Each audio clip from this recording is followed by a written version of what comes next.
Oi gente, sejam muito bem-vindos ao Caso Lar.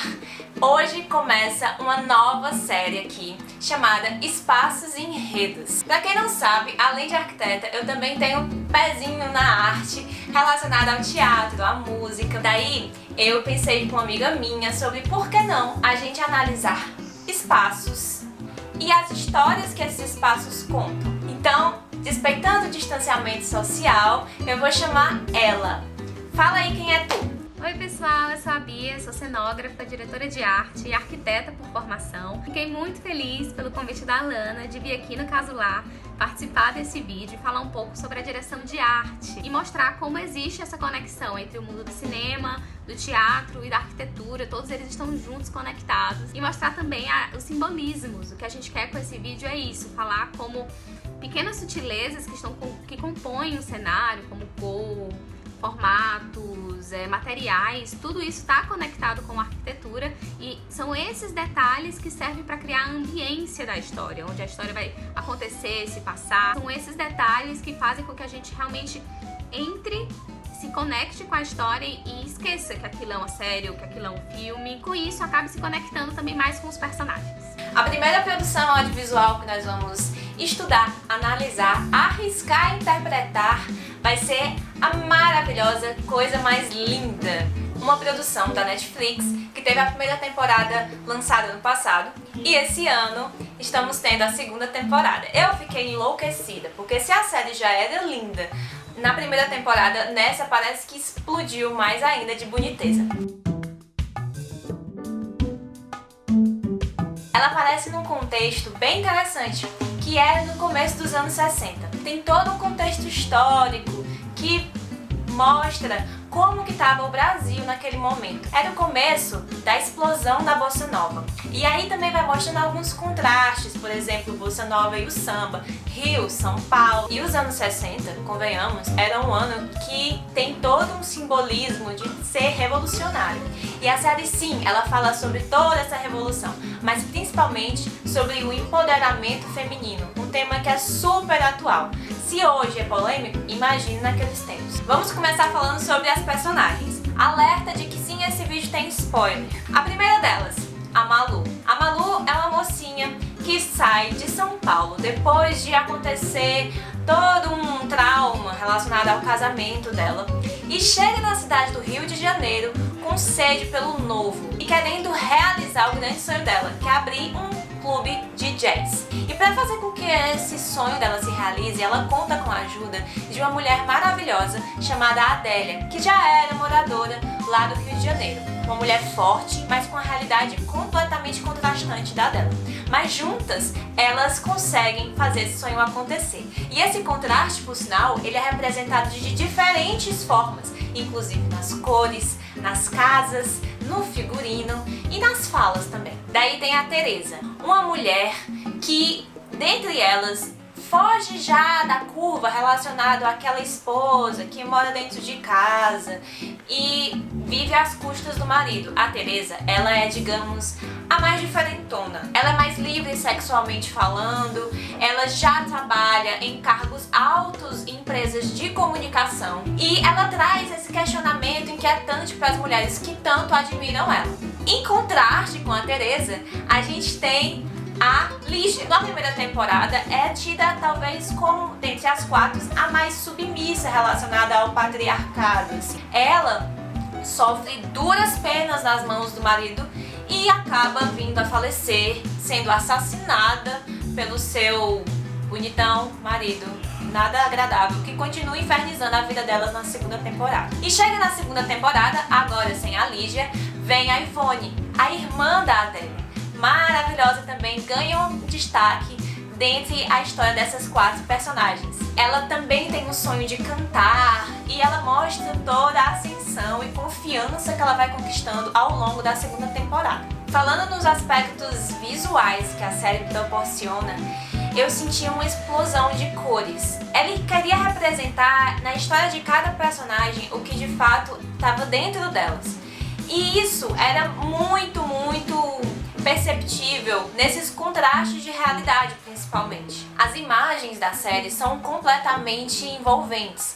É gostoso de ver. Às vezes tem uns enquadramentos que eu ficava olhando assim, meu Deus, que coisa linda. Que é impossível você não tá assistindo e parar e ficar abobalhada, assim, porque tudo conecta muito. Isso é resultado de um trabalho muito bem feito, muito bem alinhado. Chegava a encaixar, sabe assim, a roupa da personagem com a parede no fundo, o cabelo conectado com o móvel, ou então com o céu. A arquitetura chama muita atenção na construção do cenário dessa série, porque afinal de contas, boa parte da história acaba se passando na casa de algum personagem, seja ele morando na periferia do Rio de Janeiro ou na zona sul do Rio de Janeiro. A gente consegue identificar, junto com a arte e a arquitetura, elementos, sutilezas que mostrem o nível social daquele personagem, características psicológicas do personagem, e assim isso vai construindo com que a gente cada vez mais entenda a sua forma de pensar, de agir,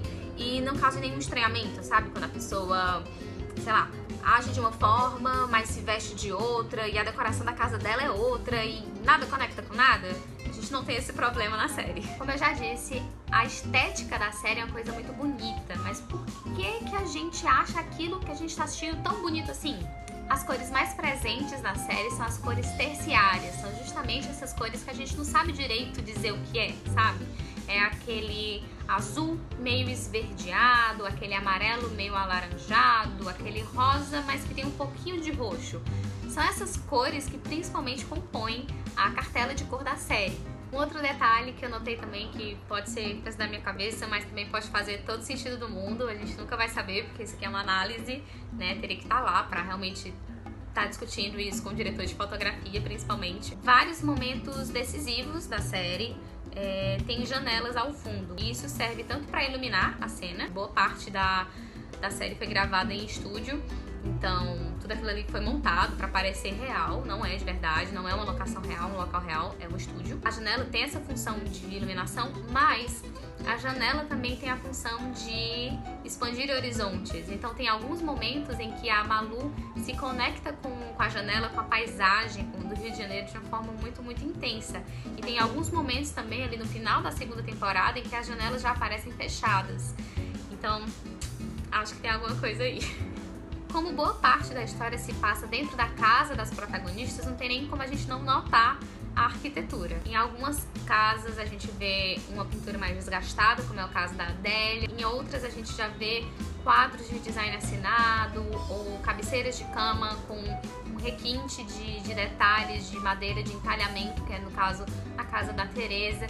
E na casa da Malu é muito gostoso ver como ela vai construindo isso, da mesma forma como ela vai crescendo como personagem. A Malu, ela inicia essa história como uma personagem, uma pessoa verde, ela não sabe direito o que ela tá fazendo na vida, ela tá meio assim, ela traz esse amor da música dela com a vitrola, com os discos, como uma forma de decoração para casa dela, e isso aqui é bacana de ver como a individualidade de cada personagem rebate no seu espaço em que elas moram. Isso é muito louco. Ela foi a personagem que mais mudou de endereço ao longo da temporada. E cada residência dessa tem uma grande história para contar. Ela começa morando lá na casa dos pais, em São Paulo. Uma casa grande, com estilo mais clássico, um ar europeu. E onde ela tinha o quarto um tanto quanto mais bege, sem muita identidade. Mas ela tinha uma coisa que representa muito toda a sua história: a vitrola.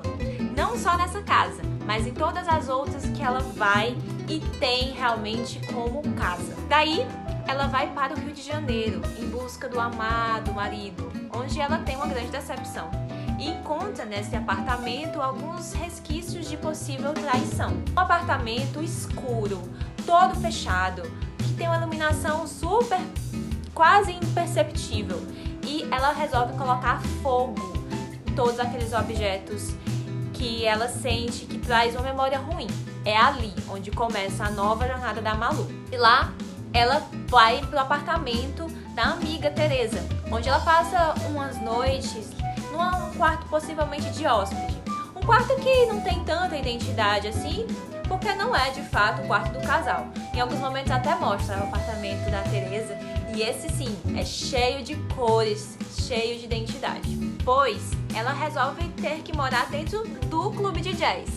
Lá ela tem a vitrola. É o primeiro apartamento em que ela realmente mora. Não o apartamento, né? O cantinho dela lá dentro do bar. Mas até que chega o grande dia em que ela de fato compra com o dinheiro dela o seu apartamento lá no Rio de Janeiro, com uma vista enorme para o mar. O mais interessante, além da vitrola, claro, tem que estar presente, é um bar. Sim, tem um bar na sala. E esse bar é onde ela vai servir os outros e a si mesma com um copo de uísque. E ela tem uma fala super interessante com a amiga Adélia, em que ela fala que ela gostaria de ser a pessoa que serve o uísque para si e não para o marido. Em alguns momentos aparece nitidamente esse rastro de sentimento nos próprios olhares, que acontece muito na série, essa comunicação pelo olhar, pelas cores e tudo mais. O Coisa Mais Linda começa com a ajuda da Adélia para fazer uma limpeza e reerguer aquele espaço que estava completamente abandonado. Quando ele está pronto para ser inaugurado, acontece uma grande chuva na cidade que destrói tudo aquilo ali e ela tem que realmente reerguer aquilo ali. Só que ela percebe que aquele ambiente estava sendo decorado de uma maneira não mais atualizada. Ela senta com as amigas e fala: gente, eu percebi que aquele local tava a cara da casa dos meus pais. Todas riem e dizem: Malu, finalmente você percebeu. Isso também é representado numa fala do Chico, o grande amor músico da vida dela, que ele diz: Malu, que lugar mais paulistinha. Isso é o briefing. Quando ela fala que ela quer um local, e ela até faz um negocinho assim: eu quero um pouco de música, tchá-tchá, um pouco de não sei o que, tchá-tchá. Esse é o briefing. É quando a gente consegue captar dela qual é o sentimento que aquela pessoa tem para começar essa nova jornada, para começar esse novo espaço que na verdade conta uma história, uma narrativa, um storytelling, enfim, o que a pessoa quer da vida dela para aquele espaço? Ela fala naquele momento.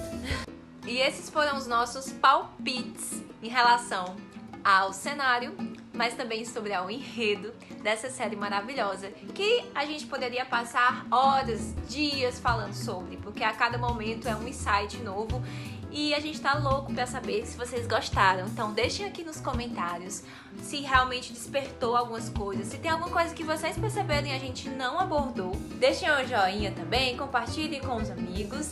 A gente espera que essa série fique cada vez mais frequente, então se também tiver algum filme, algum clipe, alguma série pra recomendar, manda pra gente que vai ser um prazer. Eu e a Bia estaremos no dia 25 de julho de 2020 lá no Instagram do Casular, falando um pouco como é que surgiu essa nossa ideia e compartilhando com vocês toda essa vontade que a gente tem de entender sobre cenografia, sobre histórias, sobre narrativas e sobre a arte em geral.